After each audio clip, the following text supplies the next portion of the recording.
When you're trying to lose fat, it can be hard to keep your energy levels high. You're eating in a deficit and your body is working with less food than it's normally used to, and that can leave you feeling lethargic, tired, and overall just really shitty. This can be tough because it affects your workouts, making it hard to build and maintain muscle, especially while cutting. And let's be real, for a lot of us, working out is the best part of the day, so having that messed up can make everything feel pretty pointless. And if you're experiencing this, don't worry guys, because in this video, I'm going to tell you exactly what I did to fix this problem so you can too. Because I experienced this myself, especially at the start of my cut when I was first trying to lose weight. I went weeks without a good gym session and always felt fatigued. I could sleep 8 hours and I'd still wake up tired, and that seriously impacted my gains. Once I started doing these 3 simple things, my sessions improved and fat loss became so much easier and sustainable.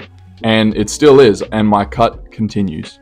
The major tactic I implemented was to simply increase my carbs in my diet while still being in a calorie deficit.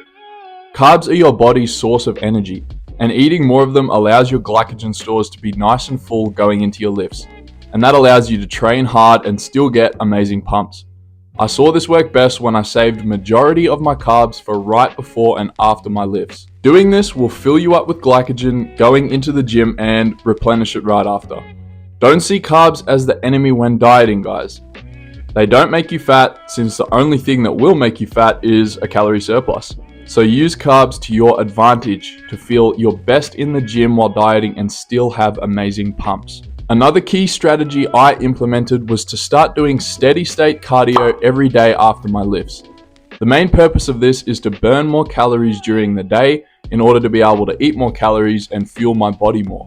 You're not going to be able to do enough cardio to be able to have a Big Mac, but just being able to eat 200 to 300 more calories in a day makes a huge difference in your energy levels.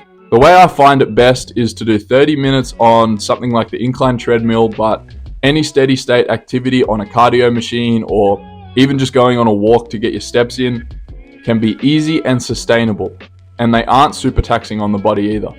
Not only will some daily cardio be great for your overall health, but it will allow you to eat that little bit more and feel more energized throughout the dieting process. The last reason you feel like crap is often the secret killer of energy levels, as it's as simple as you may just be missing out on essential micronutrients in your diet.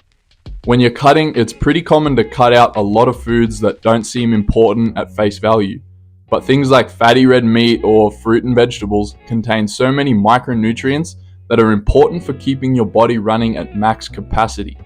It's hard to figure out what you're missing out on, but a good way to cover all fronts is to have a balanced diet that incorporates all food groups.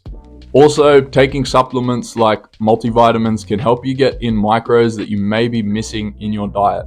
Implementing these 3 simple things allowed me to continue to have insane lifts and crazy pumps throughout the cutting process, and I continued to lose fat at a consistent rate. But knowing what types of foods to eat can be difficult, so click my video on screen right now to see what types of foods I eat in a full day of dieting to feel great and still have amazing pumps while losing fat consistently. And yeah, that's pretty much it. Have fun getting shredded, guys. Love yous. Peace.